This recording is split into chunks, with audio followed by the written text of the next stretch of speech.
akan menghadirkan kondisi seperti yang kita dengar dalam bacaan kedua kitab Wahyu.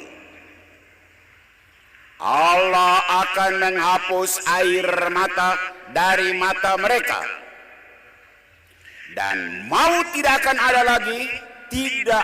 ada lagi perkabungan, ratap tangis, dan duka cita seperti selama ini umat kita di pedalaman mengalaminya.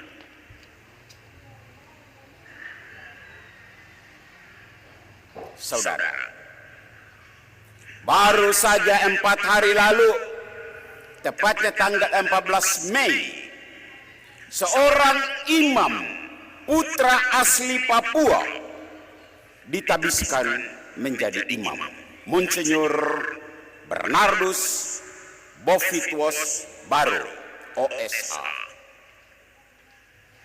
Dia tampil dengan moto Ego Sum Ostium, akulah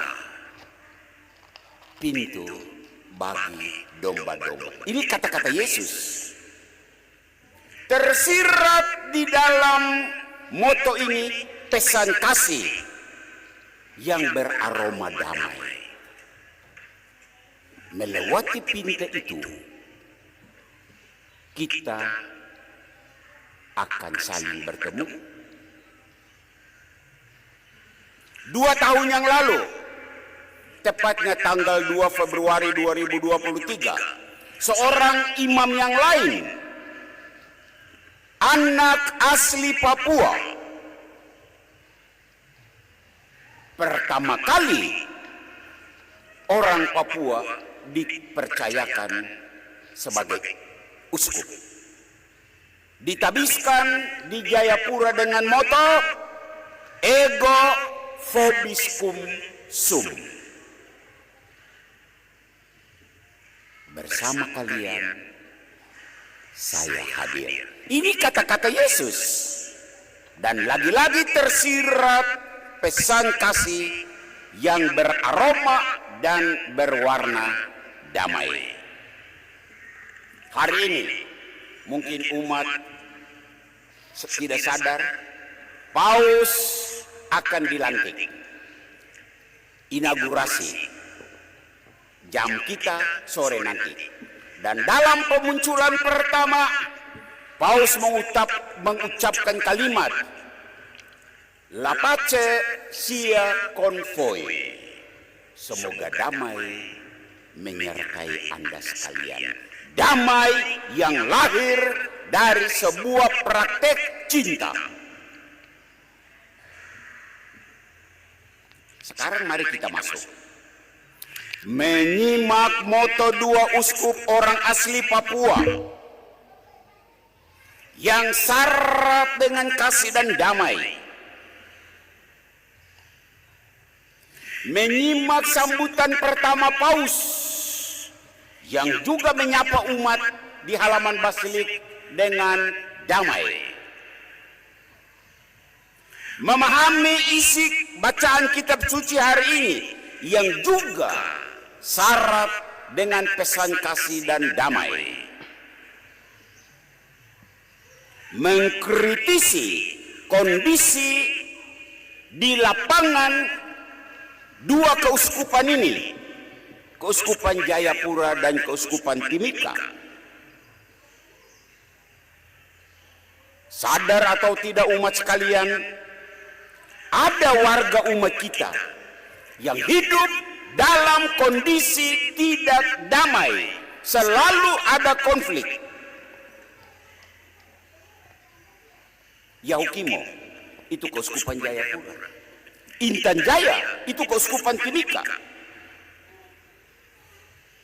Dan setiap kali kita mendengar ada anggota TNI Polri yang tewas, kadang ada anggota TPN OPM yang tewas, dan yang paling menyedihkan, ada anggota masyarakat sipil yang tidak berdosa juga tewas. Mereka bukan binatang, mereka manusia. Manusia yang membutuhkan kasih dan damai. Berangkat dari suasana ini, apa pesan untuk kita di hari Minggu kelima Paskah ini? Saya punya beberapa pesan. Pesan yang pertama, tolak prinsip keliru bahwa perang membawa damai. Ada sebuah moto kuno dari bangsa Romawi, si vis pacem para bellum. Ini bahasa Latin. Kalau Anda mau menciptakan damai, siaplah untuk berperang. Ini salah. Gereja Katolik tidak menerima prinsip ini. Si vis pacem para bellum. Ingat, dalam setiap perang, menang jadi arang, kalah jadi debu. Kamu tidak tahu tuh kak? Senjata bukan solusi untuk menciptakan perdamaian. Ini keliru, dan ini gereja Katolik mengatakannya. Seberapa banyak pun senjata yang dimiliki TNI Polri, seberapa banyak senjata yang dimiliki TPN OPM, ingat, senjata tidak menghasilkan damai. Senjata memusnahkan kasih. Ini pendapat gereja Katolik. Korban kematian meninggalkan luka yang sangat mendalam bagi keluarga-keluarga. Hei, tentara polisi yang mati itu, dia punya anak istri ada di sana. Luka.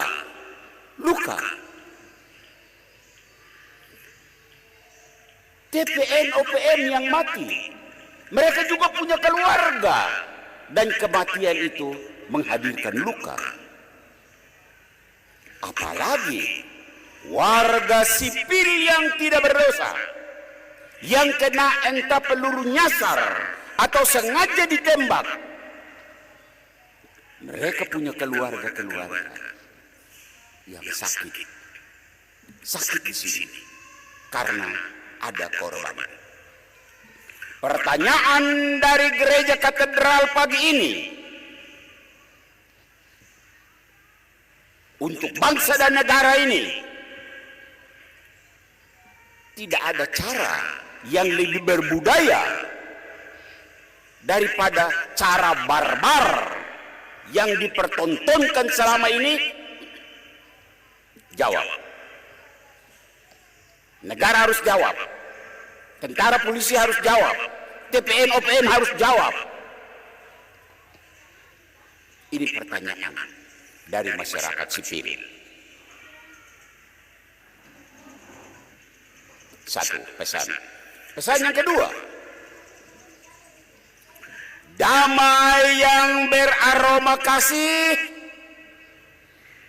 hanya diperoleh lewat dialog. Dialog itu tidak mahal. Tidak semahal senjata-senjata yang didistribusi dan diperjualbelikan. Dialog tidak semahal itu. Dialog itu hanya membutuhkan sebuah keterbukaan hati, keterbukaan pikiran untuk duduk dan bicara. Maka seruan kepada kita semua,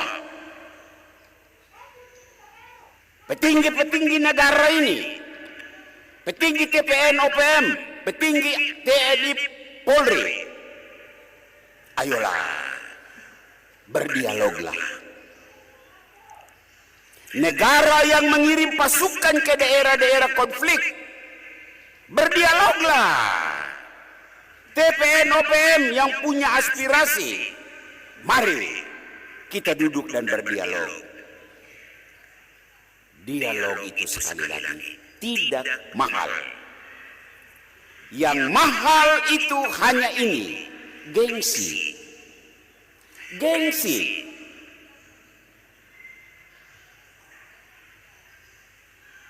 Gengsi bahwa kalau berdialog nanti kita dianggap kalah. Itu pikiran bodoh, pikiran bodoh.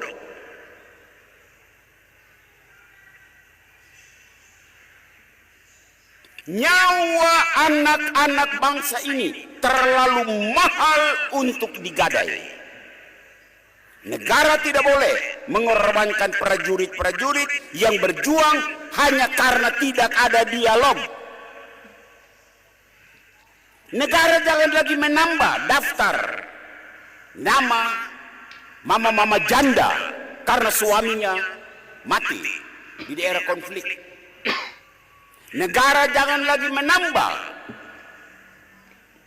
daftar nama-nama yatim, anak-anak yatim karena bapaknya gugur di daerah konflik.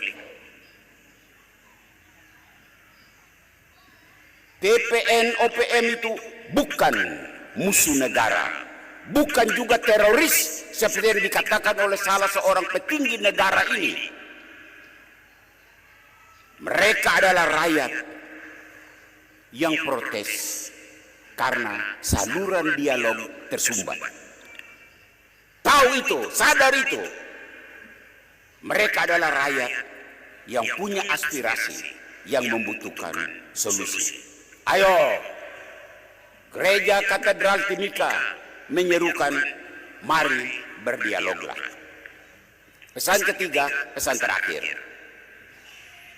Dan pesan ini saya tujukan kepada seluruh umat. Umat Jayapura dan umat Timika. Kepada seluruh imam-imam Jayapura dan Timika. Kepada dua uskup Jayapura dan Timika. Pesan apa?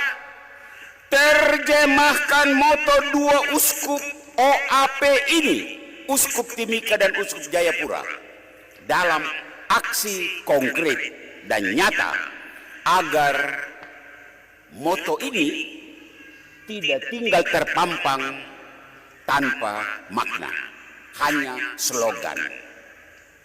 Ego vobiscum sum, aku hadir bersama kalian. Ayo umat Keuskupan Jayapura, kalau kamu mendengar siaran ini, imam-imam Keuskupan Jayapura, terjemahkan moto uskupmu. Hadir bersama mereka yang butuh uluran tangan kasih, khususnya mereka yang menderita di daerah rawan konflik, semisal di Yahukimo. Itulah ungkapan kasih yang membawa damai. Ego sum ostium, akulah pintu bagi domba-domba. Ayo umat Keuskupan Timika, imam-imam Keuskupan Timika, terjemahkanlah moto uskupmu.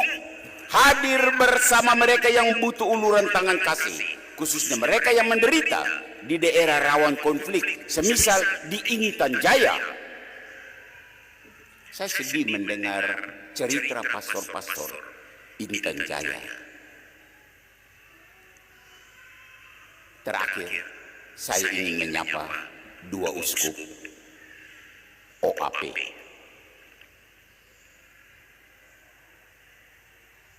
Uskup Yan dan Uskup Bernard. Saya Pastor Amandus. Saya memang imam, tapi saya senior Anda berdua. Dan hari ini, dari hati yang paling dalam, saya menyapa Anda berdua.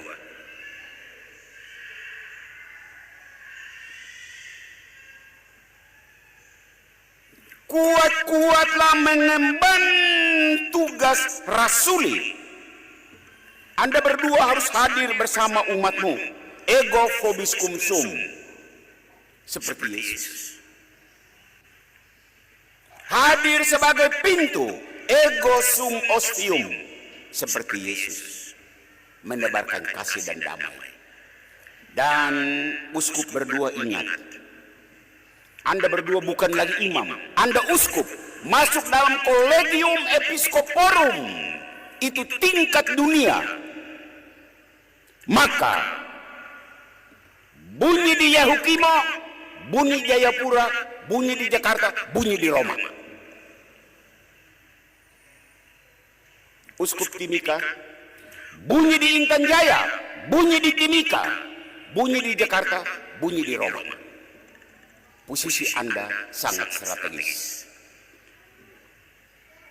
Hantarlah kami, umatmu, untuk menikmati cinta yang hari ini diperintahkan Yesus dengan cara damai. Itulah cara gereja Katolik. Tuhan memberkati dua uskup kita. Tuhan memberkati